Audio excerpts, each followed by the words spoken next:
خوا امریکا ده بل خوا زما پیغمبر دی د چا منی امریکا وی بی عام کې زما نبی فرمایي حیا عام کې امریکا وی زنا عام کې زما نبی فرمایي نکاح چې نبی نکاح عام کې مشرانو د لکان د نکاحونو کې کنه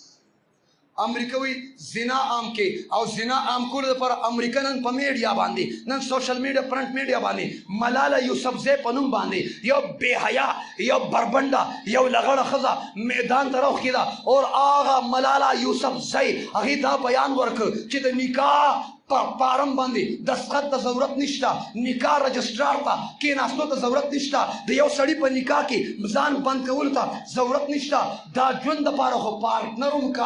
کافي دی او دا خو یو پارټنر په حیثیت کې څوک ژوند تېري هم ژوند تېرېږي وایه د بې حیا درس یې ورکړه که ورې نه کړ د بې حیا خبره یې کړې که نه ده کړې د ملاله دا کیفیت دا انداز او دا نظریه منې او دا لا خوبونه ویني دا لا خوبونه ویني وایي زه به په مستقبل کې د پاکستان وزیر اعظم یم قبولم ده قبولم ده قبولم ده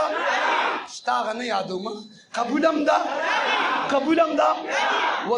وزیر اعظم یې دپاره هم قبوله ده ما یو صبر وکړه انشاءالله لتا دې خدای راولي په فدایي حمله دې لزوم انشاءالله تمام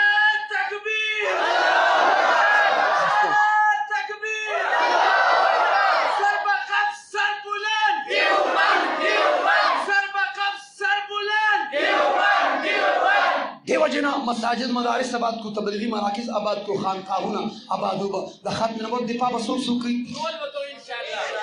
یو مسله ذهن کې کېږي دا د ختم نبوت مسله اجتماعي زه دیوبندي یم په دیوبند کې حنفي یم حنفي کې بیا شاه منصوري یم سیمه خو چې د ختم نبوت مسله راغله جسه د ختم نبوت مسله کې که بریلوي حضرات